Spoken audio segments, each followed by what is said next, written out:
comes, as it must to all men, to Joseph Stalin on March the 5th, 1953, in his 74th year. His nation is plunged into mourning. Stalin had seemed immortal.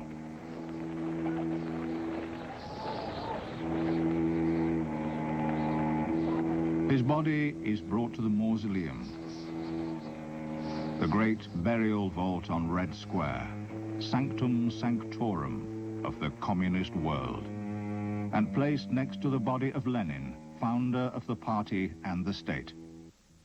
8 years later, on a rainy October night, Stalin's body is secretly removed from its sarcophagus, placed in a rough wooden box, taken to a newly dug grave by the Kremlin wall, and hastily reburied without ceremony. This man who left so great a footprint on 20th century history, can he be explained? Averil Harriman, U.S. Ambassador to the Soviet Union.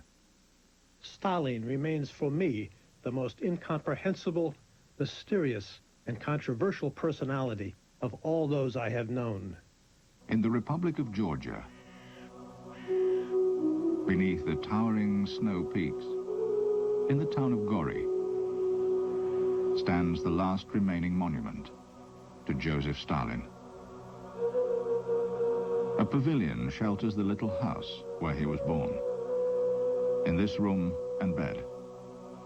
In the Georgia of 1879, an outlying province of the Russian Empire, whose warm, rustic simplicity is preserved in the paintings of Nico Pirosmani.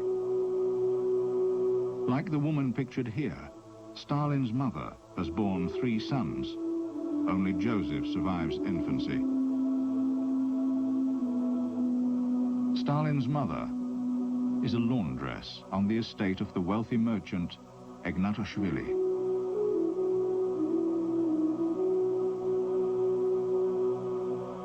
Her husband, Vissarion Djugashvili, is a cobbler. He is also a drunk and a wife and child beater. Vissarion Djugashvili vanishes one day. In later years, this photo is displayed in the Gori Museum as that of Stalin's father. Sent to Stalin for confirmation, it is not returned. Rumor has it that Stalin's actual father is his mother's employer, Ignatashvili. Village gossips also credit a general and a member of the Tsar's family. Both have been dinner guests of Ignatashvili. Young Joseph, his mother a scarlet woman, his parentage in doubt, is taunted by other children and shunned by the village. It twists and hardens him. Later, Stalin will be pictured as a loving son, but will keep his mother hidden in this house. Her walls hung with cherished photographs. Her life carefully monitored. You old whore will be one of Stalin's names for her. When his mother dies, Stalin will send Lavrenti Beria, head of his secret police, to represent him. Beria's men will act as mourners at her funeral.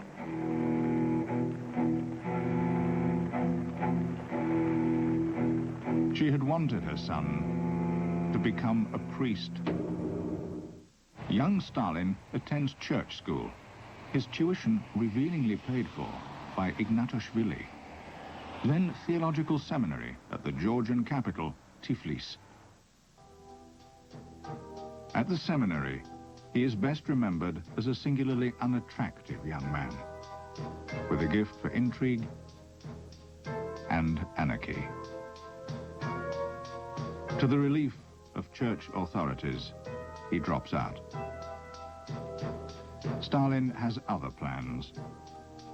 He evolves himself from a student of theology to a student of Marxism, and then to a revolutionary. He takes the alias Koba.